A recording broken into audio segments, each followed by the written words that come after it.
आज की कक्षा में आप सभी का स्वागत है, अभिनंदन है। मैं धातु कोश घ वीडियो के साथ उपस्थित हूँ। देखेंगे कौन कौन धातु है हम लोगों के सामने। तो पहले अस्था है, जो परिवर्तनीय धातु है। इसका आदेश हो जाता है, इसका परिवर्तन हो जाता है। परिवर्तन तिष्ठा होगा। इसका अर्थ जान लेते हैं। अर्थ इसका होगा बैठना। अब इसका रूप जान लेते हैं, लट लकार में एक वचन। तो प्रथम पुरुष के लिए, जिसको थर्ड पर्सन कहते हैं, तिष्ठति होगा। प्रथम पुरुष के लिए तिष्ठति होगा। और मध्यम पुरुष, जिसको सेकंड पर्सन कहते हैं, तिष्ठसि होगा। उत्तम पुरुष, जिसको फर्स्ट पर्सन कहते हैं, तिष्ठामि होगा। अर्थ जान लेते हैं। तिष्ठति का अर्थ हो जाएगा बैठता है या बैठ रहा है, बैठती है या बैठ रही है। इसमें दोनों लिंग चलते हैं प्रथम पुरुष में। इसका दूसरा नाम अन्य पुरुष भी है, लेकिन यह मध्यम पुरुष में सिर्फ एक ही लिंग होता है। और उत्तम पुरुष में 2 लिंग 3 लिंग नहीं होते। तो मध्यम पुरुष में तिष्ठसि। तिष्ठसि का अर्थ होगा बैठते हो या बैठ रहे हो। उत्तम पुरुष तिष्ठामि, मैं बैठता हूँ या बैठ रहा हूँ। पच, पच का अर्थ होगा पकाना।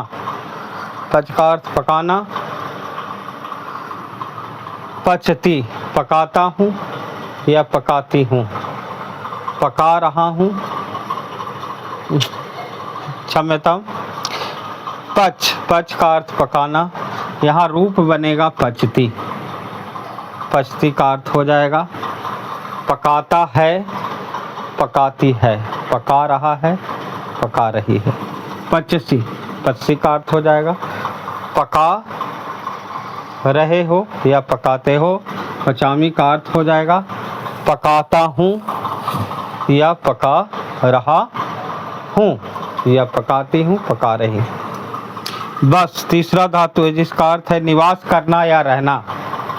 तो यहाँ रूप बनेगा बसती। बस्ती का अर्थ क्या हो जाएगा निवास करता हूँ या रहता हूँ। क्षमता, निवास करता है या रहता है, निवास करती है या रहती है। बस्ती का अर्थ बससी, निवास करते हो या रहते हो या रह रहे हो। अब बसामी, निवास करता हूँ या निवास कर रहा। तीसरा धातु चूर है। इसका क्या अर्थ हो जाएगा चूर। चूर मतलब चुराना, चोरी करना। यहाँ रूप बनेगा चोरियति। क्या रूप बनेगा चोरियति। चोरियति का क्या अर्थ हो जाएगा चोरी करता है या चोरी करती है। चोरी कर रहा है या चोरी कर रही है। चोरियसि, चोरी करते हो या चोरी कर रहे हो। चोरियामी, इसका क्या अर्थ हो जाएगा चोरी करता हूँ या चोरी कर रहा हूँ। चोरी करती हूँ या चोरी कर रही हूँ। फिर अंतिम धातु चिंत है। चिंत का अर्थ चिंतन करना या सोचना है।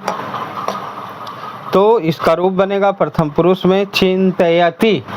रूप बनेगा, यहाँ लिखा हुआ है चिंतयति।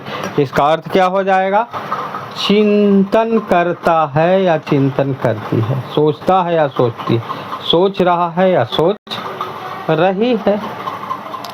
उसी तरह से चिंतयसि, सोचते हो या सोच रहे हो। चिंत्यामि, सोचता हूँ या सोच रहा हूँ, सोचती हूँ या सोच रही हूँ। अब हम इन सबों का रूप भी देख लिया, इन सबों का अर्थ भी देख लिया। अब इनको हम वाक्य में कैसे ढालेंगे। सबसे पहले अगर हम अपने बारे में कुछ कहेंगे तो उत्तम पुरुष को लेंगे, बोलेंगे अहम।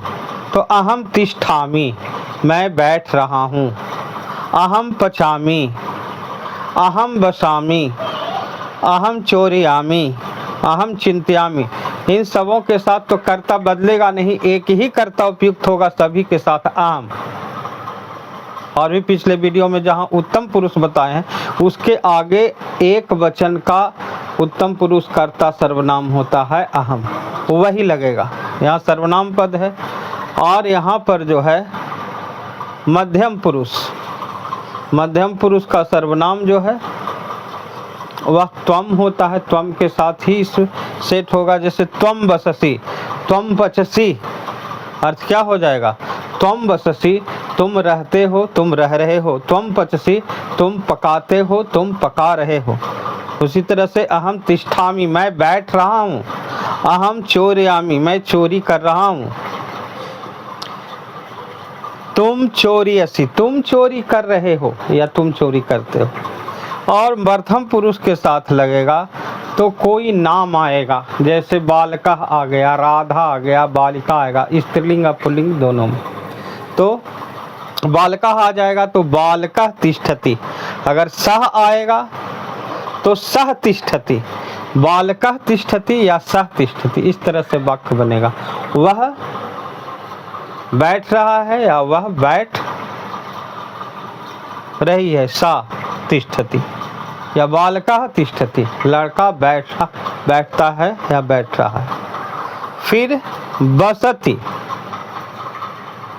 मोहनः बसति, नाम है मोहना, तो मोहन रहता है या मोहन रह रहा है। तो इस तरीके से हम उपयुक्त कर्ता के साथ इसका समन्वय कर देंगे क्रिया का और हमारा वाक्य बन जाएगा। उसके अर्थ को समझेंगे। तो आप लोग ऐसा अभ्यास करेंगे, इससे आपकी जानकारी में वृद्धि होगी। इसी के साथ आपका दिन शुभ हो। धन्यवाद। फिर मिलते हैं अगले वीडियो में।